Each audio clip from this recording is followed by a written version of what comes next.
বাউন্ডারির উপরে এরকম করে এটা বিক্রি করছিল, এইভাবে ওরা কিনছিল। ওরা ওই বাউন্ডারিটা দিছিল না? না, বাউন্ডারি তো কেনা আলাদা দিছে। কেনা আলাদা দিছে আগে? কেনা পক্ষ। আচ্ছা। 65 দিছে। এটা ভাঙছিল 21 সালে। ভেঙে এদিকে পদ দাবি করে। বিচার সালিশ করার পরে মীমাংসা করে দিলেন, তখন এটা ভাঙছিল। এই ওয়াইলে ভাঙি না, এটাও ভাঙি না। আমি শুধু জাস্ট আমার বাড়ি থেকে বের হওয়ার জন্য, বাসা থেকে যখন আমার বেরোতে দেয় না, তখন আমি বাধ্যতামূলক করে এখানে বিচারে সালিশ বসছে। বিচার আমার বলছে যদি 6.5 দলিল তোমার দাদাটা না দেখাইতে পারে বলবো, তাহলে এই জায়গা মিলুর আর মির্জাহানের, ওই অনুযায়ী এই জায়গা ওদের, তুমি আর হিনে যাও না। 2 মাসের 3 মাসের ভিতরে, এই বছরের ভিতরে আমি আর কাগজ পাইনি। তা আমি স্যার কি আনতে বেরুম, আমি এই জায়গা ভেঙে আমি বাইরেছি। এটি আমার আপনার পুরো তখন আপনার পুরোই ভাঙা উচিত ছিল জায়গা, পুরোটাই। অনেক কিছু উচিত ছিল স্যার, মানুষ নিজের নাই তো কিছুই করতে হলো।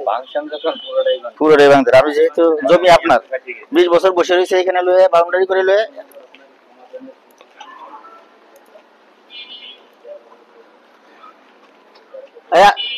আচ্ছা হুজুর